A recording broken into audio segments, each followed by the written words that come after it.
Shotgun, help! I've been abducted again. I was running in Pleasant Ridge. She was in a blue 1994 Chevy Astro van. It's Missy Elliott. She got me again.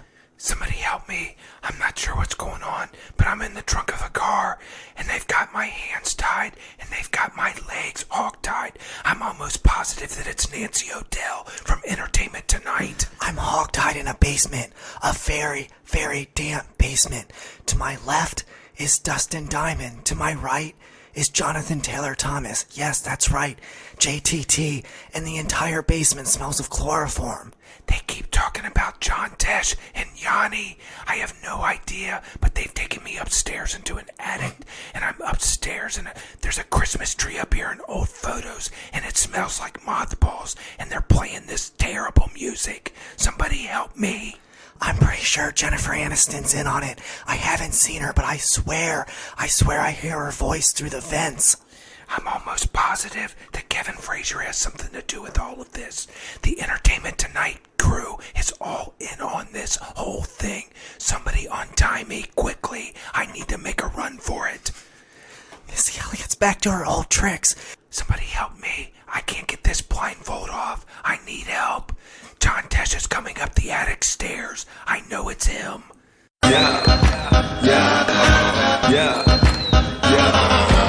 Pop the molly, I'll swing. Pop the molly, I'll swing. Pop the molly, I'll swing. Pop the molly, I'll swing. Mama always told me, boy, count your bingo. I trust, so I kept counting them. Welcome back to Season 1, Episode 3 of Almost Sobes. If you have not listened to the first two episodes, I strongly encourage you to go back, because tonight we're going to be doing a check-in, then we're going to be discussing Step 3, and if you didn't listen to Step 1 and Step 2, I don't know how much we can help you. Yeah, you got to do these things in order. That's what they keep telling me. The steps are in order for a reason. The podcasts are in order for a reason as well. There is a rhythm. There is a what do I want to say there? Not rhythm. There is a method to the madness, as it were. Oh, absolutely. So this week we're still on quarantine, but it has been fantastic for me. Do you want me to just go ahead and dive into it, or you want to check in, Shotgun? You can go first, because I know you're super excited to let all the listeners know exactly what's been going on with you, and these are big, big things. So I've had a fantastic week. I guess I can start out by giving a shout out to my twin sister, Jenny. Mad props. Thanks for the dog food. Thanks for the letter. So last week I asked our listeners to send me food because I was completely out of food.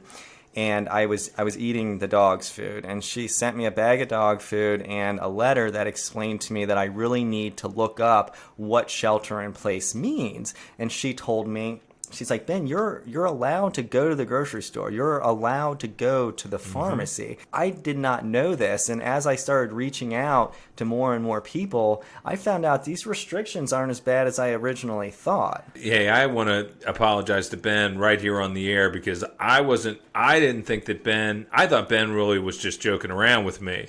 And honestly, no. I mean, I can't tell you, he looks so much better. He really, really does. You can tell that he's stopped eating the pepperoni. You can tell. Yeah, so I was also on the phone with my homie Loke Dog. Big shout outs to Loke. And I was just saying I would literally kill right now for some Baba India.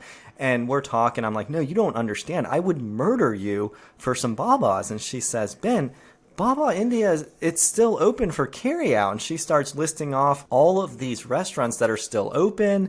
I was running in place in my apartment because I didn't think I was allowed outside. Another one of my friends tells me I'm allowed to run outside. I'm like, this is crazy. And while I'm running through the neighborhood, Dollar General's open, Pizza Hut's open, UDF's open. Yeah. I mean, literally the only things not open were a hair salon, a barber shop, and a tattoo parlor. Everything else apparently is essential. Oh, well, yeah, and as you can tell, those things are essential. I mean, just think about it. You got to be able to go to Baba's. You got to be able to get pizza. You got to be able to... I mean, those things are essential. I mean, I know they're staples in my diet for sure. Well, yeah, and I mean, I was confused at first. So originally, I thought essential meant like exactly essential just to survive. So I was just thinking water, food, and air. But there apparently essential means like essential to having just a decent quality life. Right, exactly. You got to be able to essentially continue to live your life, and that's essentially what we've been up to.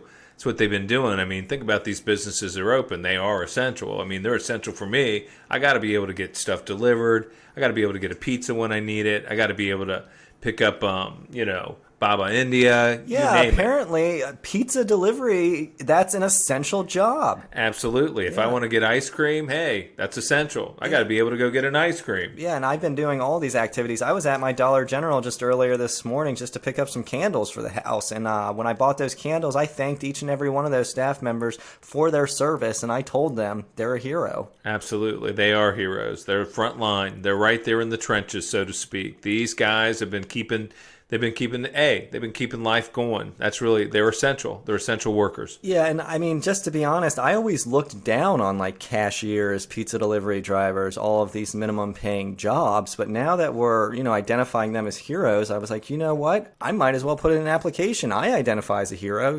Why not? So I applied at the Dollar General and I applied at the Taco Bell. The problem was both of them offered me a job and I went in, but there was no way to do social distancing. That those restaurants aren't big enough, so obviously I had to quit. Oh yeah, that makes sense. I can understand that. You don't want to be too much of a hero. I mean, speaking of heroes, they're also identifying, the medical staff in New York as a hero, so I decided, you know what? I'll go to New York. There's a huge pay incentive to be a nurse in New York, so I said, sign me up. I went ahead and emailed them, sent them all my information. They asked me what my credentials were. Now, they're saying they are desperate for nurses. Right. And then they ask me what my credentials are. I say, beggars can't be choosers. Well, yeah, that's crazy. I mean, hey, if your guys are that desperate, anybody can get on board. I mean, obviously, if BLM can get on, anybody can get on. I mean, I completely understand I'm confused myself just from you talking about it right now. I know how to read a thermometer. Well, yeah, I was going to say, you know how to read a thermometer. I'm sure they could teach you how to take somebody's pulse. I mean, how hard can it be? I mean, really? Yeah, I am willing to risk my life. Just train me. Well, exactly. I mean, and if the pay's right, sign me up too. I'd even consider doing it. Long story short, though, I'm still unemployed. The Dollar General didn't work out, the Taco Bell didn't work out, and my dreams to become a nurse didn't work out. But still, I'm killing it. There's just so much to do that I didn't realize. I'm going for runs again. I'm going to the park. I'm basically frequenting all of my local restaurants. So not only do I have a refrigerator stocked full of food because I'm allowed to go to the grocery store, but I'm barely even eating it because I'm getting carry out. I'm getting delivery. Oh, makes sense. I mean, I can tell you right now that my bills have gone down dramatically. I'm not showering anymore for the most part. Very infrequent. Don't have to use deodorant that much. Don't really have to do that. I don't have to wash my clothes that often. I mean, I'm not really going anywhere. It's not like I'm going out and seeing anybody. Well, I know every time I call you, you're going to the park. You've been spending a lot of time at the park. Well, yeah, that is now. I've created my own gig economy, as it were. One of the things that I've taken on is just an extra way to provide some income for myself. Is I show up at these parks and I just I let them know that I'm a park ambassador. And what I do is I hold a stick. It's about 6 feet away.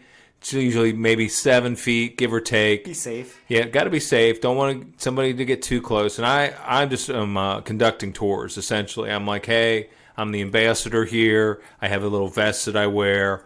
And I go, I'm going to go ahead and just take you through. We're going to see some certain things. There's some things that you can take pictures of. If you want a selfie or something, I'm not going to be able to do that. But if you have a selfie stick, we'll let you use that on the tour. And then at the end, I just go, hey, me like anybody else, I'm trying to make ends meet. If you want, you can tip me for this.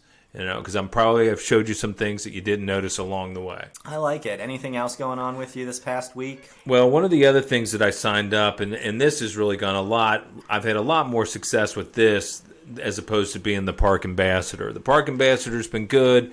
It's keeping me in shape, but the tips have been few and far between. But what's really been working out well is that one of the first things that I noticed is that they needed online teachers. So I immediately signed up.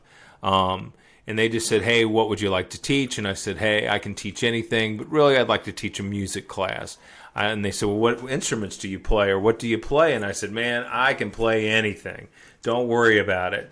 So what's happened is it's really, really, I mean, this thing has really taken off for me. I can't tell you how good I feel about being able to work with these kids and form these young minds. I mean, I've been able to play videos all day, every day.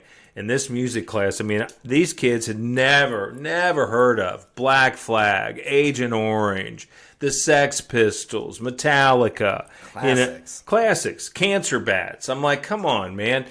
Let's get some exposure here. I've been playing videos for them, and really what's happened is that as we do more and more of these, Bad Brains, Born from Pain, just some of the classics, as we do these guys, and they start to learn and discover, what I've noticed is that their dress has started to change. These guys are wearing ripped shirts, and they're wanting to get piercings. Mohawks. A lot of different looks, and some of the things, so we just talk about health. It turns into a health class, too. I'm like, hey, man, you're going to have to be careful with some of these piercings. You know, you don't want to end up with rubella, because I'm telling you, that's what can happen if you don't start sanitizing these things before you start piercing.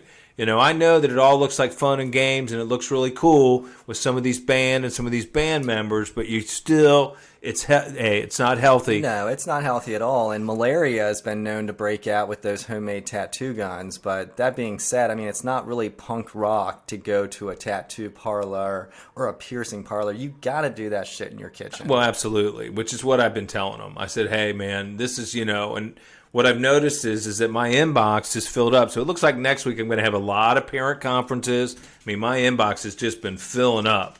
So it looks like, at least for next week, I'll do parent conferences. But like I said, this music course has just been something else. I'm really, really excited. I mean, next week, what I got on the docket for the kids is I've got the Circle Jerks, the Dead Milkmen, Ill Repute, No Redeeming Social Value, Napalm Death. I mean, we're just getting started, guys. Really. Speaking of the kids, I hate to say this, but they've kind of ruined my recovery. So I started doing Zoom meetings again. I've only been banned from one meeting this week. I did email them. I'm not going to get into why I was banned, but it's a record for me, only being banned from one meeting.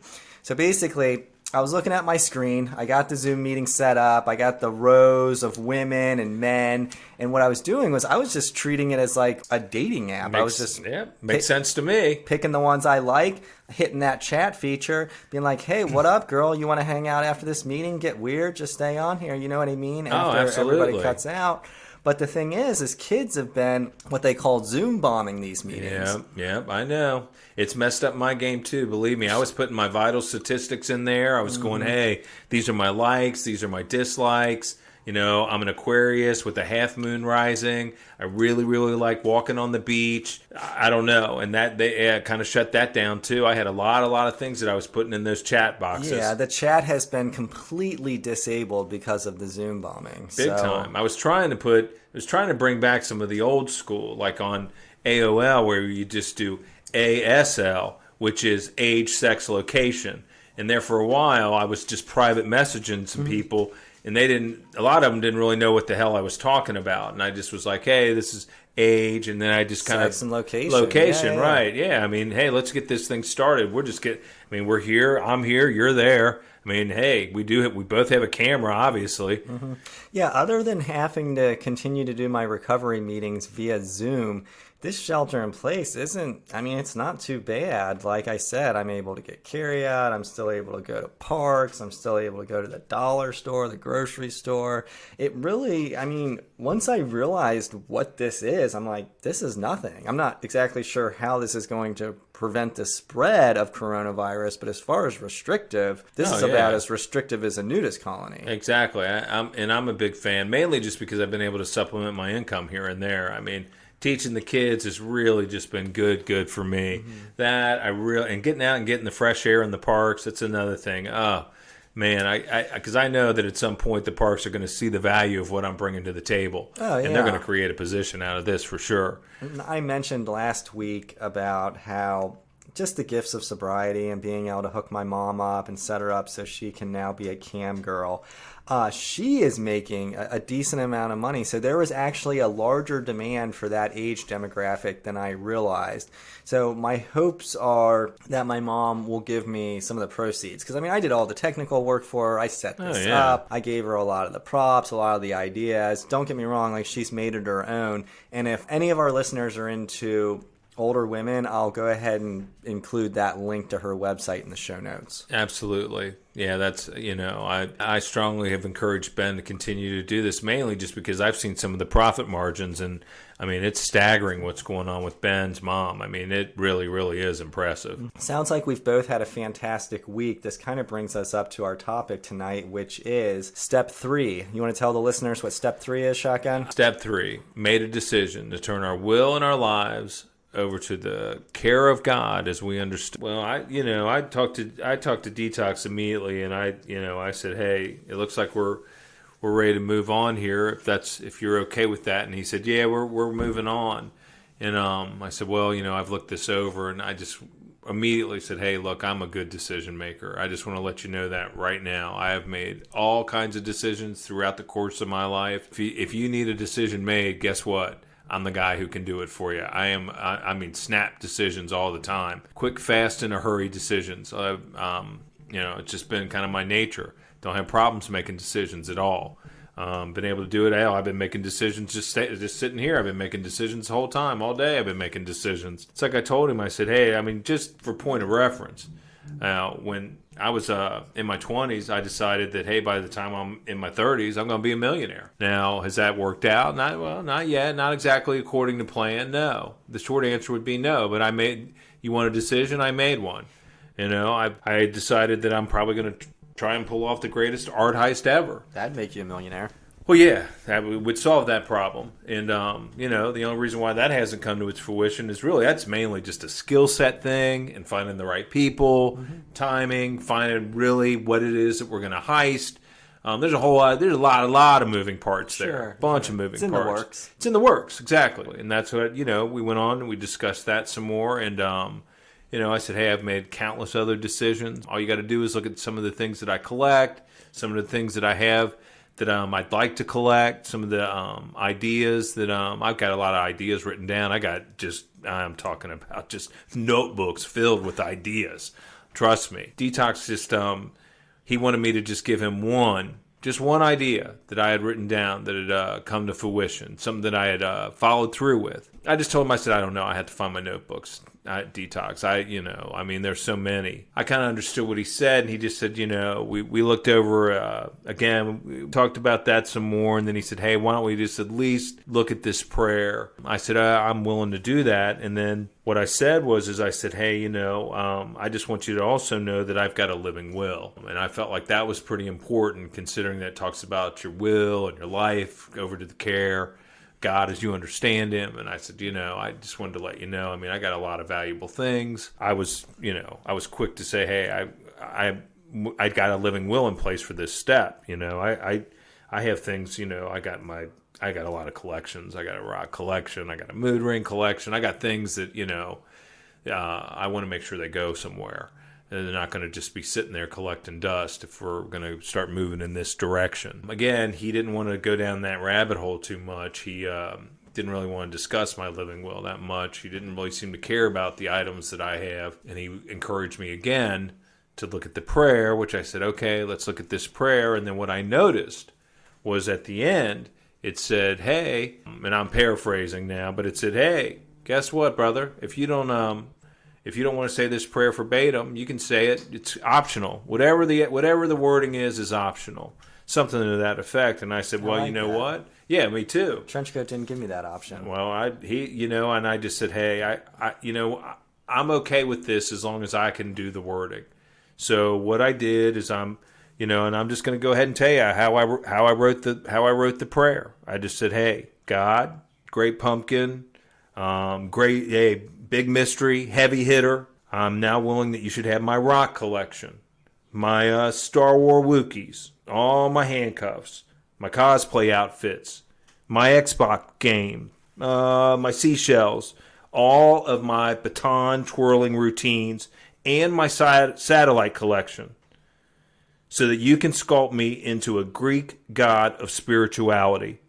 Like a burglar in the night, take away my difficulties. Let me be the flame emoji for all those still working with the track phone so that I can jump in the pool when needed. Peace out. Deuces, big guy. I like it. You've really internalized that. I have. I mean, I felt like, I'll tell you what, I felt a great shift when I said that. I mean, I just felt like, hey, I'm on to something here. I'm not really sure what it is, but I felt like, hey, I'm on to something. Yeah, and I think you're on to something as far as making a will goes. And just to let the listeners know, if they want to, make a living will as part of their third step, you did find a lot of online templates, and I'll add a link to that in the show notes as well. Absolutely. A lot of useful templates out there, guys. Hey, you don't have to worry about that. They make this thing easy. And it's just plug and play almost. Once you got pictures of all your stuff and you know what you want to leave and where you want to leave it, it's just bang, bang, bang. It's real simple. And then you're ready. You know what I mean? You're halfway home with your third step. So when I got to step 3, I said, check, check, and check. Been there, done that, ready to move on. Trenchcoat says, pump the brakes, Benny. What makes you think you've turned your will and your life over to the care of God? Quite frankly, Shotgun, I was insulted when he questioned me. I told him. I said, Trenchcoat, just last year I joined the 5% Nation. I was baptized as an infant. I had my first communion in 2nd grade. I was confirmed in the 9th grade. My 10th grade year, I was baptized again in the Ohio River. My senior year, I took a trip to India to participate in baby throwing. Nice. Later that summer, I went to Tibet and participated in several sky burials and licked the pus from the wounds of lepers. True. After a church festival one year, I lashed myself publicly as a demonstration of piety. You know what sun dancing is, Trenchcoat? It involves fasting for 4 days, then piercing my chest with a skewer that is connected to a pole. I did that shit. You know how many spiritual books I've read? You know how many years in a row I've said the Thanksgiving prayer at my family's Thanksgiving? You know how many weeks I was an altar boy? 3. Have you ever heard of eating the dead, Trenchcoat? It involves eating the ashes of burnt dead bodies mixed with bananas so the deceased can live forever. I did that with my cat. For God's sakes, my dog's name is Jesus. True. I've converted to Buddhism multiple times in treatment centers. I remember that. I have gone on countless chanting retreats, not to mention Kairos, youth group, CYO basketball. The list goes on and on. I damn near read the Bible cover to cover in county jail and converted to Islam while incarcerated. I mean, it's insulting to think that I haven't done step 3. I completely understand where you're coming from, Ben. That makes total sense to me. It's just still thinking about it. Obviously, I get fired up when he questioned me if I've really turned my will and my life over to the care of God. You're one of the most spiritual guys I know. That's for sure. Yeah. And Trenchcoat, when I gave him that list of all the spiritual things I've done, he said all of that's good, but he encouraged me to find an understanding and a God of my own understanding. And I said, how the fuck am I supposed to do that? And he said, well, let's start with just saying this prayer. And we read that third step prayer that Shotgun gave us a version of it earlier. So Trenchcoat and I read that prayer, and I said, yeah, the only thing I really identify with this prayer is, relieve me. Yeah, relieve me of the bondage of self. And I was like, oh, yeah, I know all about bondage. That makes sense. Yeah, I was in camming, all that good stuff. And he's like, well, Ben, just like Detox Dan told Shotgun, Trenchcoat told me, he said, you can make that prayer your own. He encouraged me to do that, and he's encouraged me to start saying that third step prayer every morning. So I went ahead and, just wrote out my own version, and I'm going to go ahead and read that for the listeners. And hopefully the listeners can write out their own version as well, because I know Shotgun and I have found it very beneficial to make the words our own. Absolutely. Mm-hmm. Yeah, there's something personalized about it. It's very personal at that point. So this is the prayer I say every morning now. Word God, I offer myself up to you like a $5 value meal, so you can sculpt me into the televangelist you desire me to be. Relieve me of the whips, handcuffs, blindfolds, strap-ons, ball gags, floggers, hoods, muzzles, dungeon irons, pony and puppy play tools, wrist and ankle restraints, chastity and nipple devices, spreader bars, electro sex gear, 12-hour shifts at the truck stop, camming and all other bondage, so I may preach your word, defeat my enemies so that victory over them will bear witness to those I will save through my televangelizing, my mega church, and my new religion. Amen. Oh, man. It sounds like you're really going in the direction of maybe even just starting your own religion. That's what it sounds like to me, Benny boy. I'm glad you picked up on that, Shotgun. That's exactly where I'm going. So I wanted to discuss my ideas with Trenchcoat about starting my own religion. He told me I was getting ahead of myself, but I went ahead and just came up with a few key points of my new religion. I'm going to continue to say the third step prayer, and we're going to start the fourth step next week. So like starting my own religion is kind of just one of my side projects that I'm working on. I like it. Yeah, you got to have something. You know, everybody's got to have a side hustle, and I think that that's as good as any, honestly. Yeah, and it's definitely going to be a lucrative, so you could call it a side hustle. Right. Well, that's what I was thinking. I was thinking there's a lot of money in televangelizing, at least if we're going to start there. So the first thing I came up with for my own religion, it's going to include dietary restrictions. Nice. So, for example, like kosher, I'm going to bless all of the food, and then it'll also obviously be gluten-free and some type of version of like a mix of paleo and vegan. So it'll be a very healthy religion. I like that. I might have some stuff I have to bring over right away just to get it blessed by, I don't know what your title will be, but I'll need you to bless it nevertheless. So the other thing we'll do is we're going to focus on building and developing telepathic abilities. Nice. I already got some of those going already, so I'm halfway in. It sounds like I'm already intrigued. So myself and all of my members will be able to communicate telepathically. There's going to be some chanting and other miscellaneous ceremonies throughout the service and different retreats that I'm going to offer. I'm definitely going to have a youth group because growing up, my church had a youth group and it was just a very big part of my life. But unlike the youth group I had growing up, we're going to offer like some really fun activities. So rather than ski trips, whitewater rafting, things like that, we're going to do LARPing. Nice. So live action role play. It'll also save me some money. Well, yeah. I was going to say, you might as well start there, you know. I mean, and really, kids today, what do they want to do with whitewater rafting? They're probably more interested in LARPing anyway. Exactly. And then the last thing I came up with is tithing. All of my members will donate 10% of their income to the church, and they have the opportunity to donate 20% if they want to skip service. Oh, I'm already a big fan. I like that. I like the skip service idea, too. I'd do it. An extra 10% is going to get me out. Here, consider it done. So let's say there's some big football game that's on Sunday that you want to watch and you don't want to miss service. What's great is you can just donate 20% that week and skip service and not go to hell. Yeah, that's beautiful. I like that. I really do. It's really kind of just buying your way to heaven. Yeah, so like I said, I'm going to keep saying this prayer. And next week, Trenchcoat's going to get me started on my fourth step. Fantastic. So I think this is a good time for a word from our new sponsor. Pandemic got you down? Missing things you took for granted? Wishing you could get a haircut? Maybe a piercing? Some cool-ass ink? Well, wish and want no more.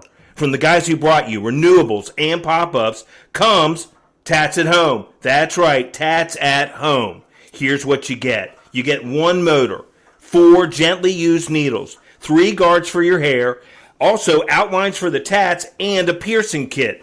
Now, what would you expect to pay for this? $85.60? $68.30? No. $95.32. And here's why. Each comes with its own tutorial. Learn how to do a tat, cut a fade, make a Prince Albert. All that is included with Tats at Home. Don't delay. Order today. Tats at Home. 1-8666 Prince Albert. 1-866 Prince Albert. Shipping and handling not included. Tats at Home. I am so excited about this new sponsor. So it literally provides me with every essential service that the government deemed not essential. Exactly. It touches and hits on everything. These are the things that really I'm excited about. I was excited when they reached out to us. I thought, hey, man, you guys have already brought us 2 fantastic products. Renewables, fantastic product. Love it. Use it almost daily. Big fan of that. Also have been a big fan of pop-ups. I love when they pop up. Once this thing's over, we're going to see more pop-ups everywhere again. And then now, these guys think of everything. Tats at Home. I had the most romantic date one night at the pop-up Grand Canyon. Oh, it's beautiful, yeah. And I can remember doing the pop-up Civil War. That was something else. That whole reenactment, man, we took over the whole city block. I can only imagine how this is going to improve my dating life once I get the Prince Albert, up my dick pic game. Oh, well, yeah, especially if you think about the filters that we have for those, too, now.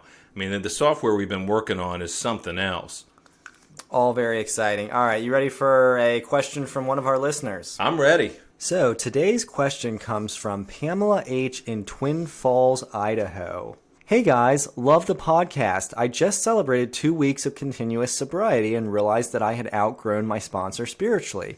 I terminated her using the template you guys provided, and she took it really well. However, now I'm feeling a little on edge. I'm parched, if you know what I mean, and think it's time to find a new sponsor. But I'm unsure how to locate a sponsor that I won't outgrow again in a couple weeks. Any advice would be greatly appreciated. Well, Pamela, I can tell you for the last couple of days, Ben and I have been working on some software that may just be the answer to your problem. Really what it is, it's a combination algorithm. It's also going to be based on some Bitcoin, your dietary needs, and whether you're diabetic or not and what your glucose levels are. But this software combined is going to work somewhat like Siri, if you know what I mean. If you got a question, a problem, a dilemma, all you got to do is go, hey, Benny, hey, Brian, what the hell's wrong with me? This question couldn't have came at a better time. We call the software RoboSponsor 3000. And like Brian said, it's going to work a lot like Siri. It'll be installed on your phone, and you can ask your sponsor anything you want, any time of day you want, just like you would ask Siri. Now, you can name your sponsor whatever you want. You could even have Shotgun or myself sponsor you, or you could just make up a figment of your imagination. You could have my sponsor, Trenchcoat Tom, sponsor you. We have different accents. We have all that stuff. Yeah, it's all included in the package. Now realize we've just been working on the software for the last couple of days, but we're going to be ready to launch it at least by the end of next week, I'm sure. Yeah, it'll be out before the pandemic's over. That's for sure. Absolutely. And if that doesn't work, you can always ask somebody else to be your sponsor. But I'm going to encourage you to go with Sobo 3000. Sobo Robo 3000. Yeah, so some of my favorite things about RoboSponsor is the ability to know my location at all times. So RoboSponsor, if I'm walking down the beer aisle, he'll be like, hey, Ben, what the fuck are you doing? You don't drink it out of the beer aisle. Right. If I'm talking to somebody who might be a little sketch, they were going, hey, what are you doing on that side of town talking to that sketch ball? Get out of there, quick. Occasionally, RoboSponsor will just start yelling, triggers, triggers, triggers. Alert, alert, triggers, triggers, alert. Yeah, so you definitely want to make sure to allow notifications with RoboSponsor. That way you're safe and protected at all times. Yeah, and then, there's also the Bitcoin feature. So after you've made so many requests, essentially what will happen is it'll just charge you just a small increment of monies. We can set it up through your Bitcoin account, PayPal, any Venmo. We'll take all forms of payment. But after you've made like 15, 16 requests, it'll just start to say maybe take, maybe $1.50, $2. It really just depends on the degree of difficulty of what it is that you're asking RoboSponsor to do for you, or if RoboSponsor has to send you more than 2 warnings a day. Yeah, and I mean, RoboSponsor does more than just alert you when you're in danger, when you're around sketchy people, when you're approaching a trigger. RoboSponsor, just like any other sponsor, just like Trenchcoat and Detox Dan, RoboSponsor does take you through the 12 steps.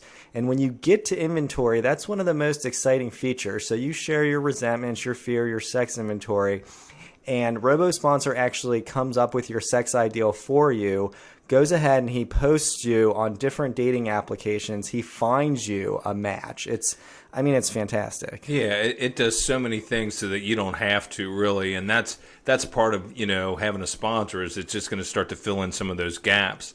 It's like, hey, well, what do I do? Who should I date? What should I? Don't worry about it. RoboSponsor's got that taken care of for you. You don't even have, like I said, you don't have to think about it.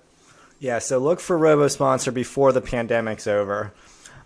With that being said, I just want to offer some disclaimers. So everything discussed in tonight's podcast, all the views, all the opinions, they don't represent any treatment centers, any 12-step programs, any recovery programs. These are simply the views of Shotgun and myself.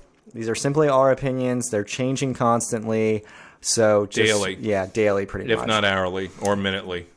So please, if you haven't done so already, please subscribe and give us a 5-star review, because that's how other people are going to find us. So if we've helped save your life, if we've helped get you sober, imagine what we can do for other people. Help other people find us. Help us get more people sobes. Right. Help us to help you to help them to get sobes. Pop the molly, I'm sweating. Pop the molly, I'm sweating. Pop the molly, I'm sweating. Pop the molly, I'm sweating.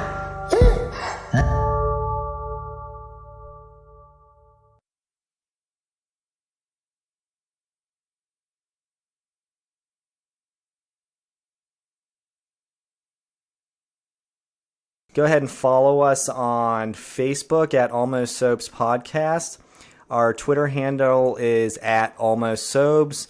Instagram is Almost Sobes. And again, email us your questions at almostsobes@gmail.com. Yep. Subscribe. We really need the subscribers, and we're also going to be coming out with some merch for you guys. So hopefully it's something that you'll be interested in, but certainly subscribe.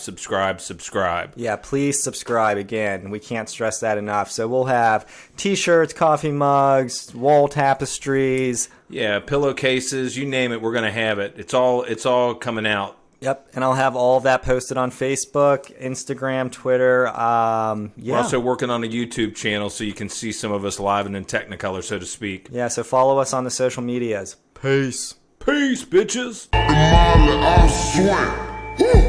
Pop the molly, I'm sweating. Pop the molly, I'm sweating. Pop the molly, I'm sweating.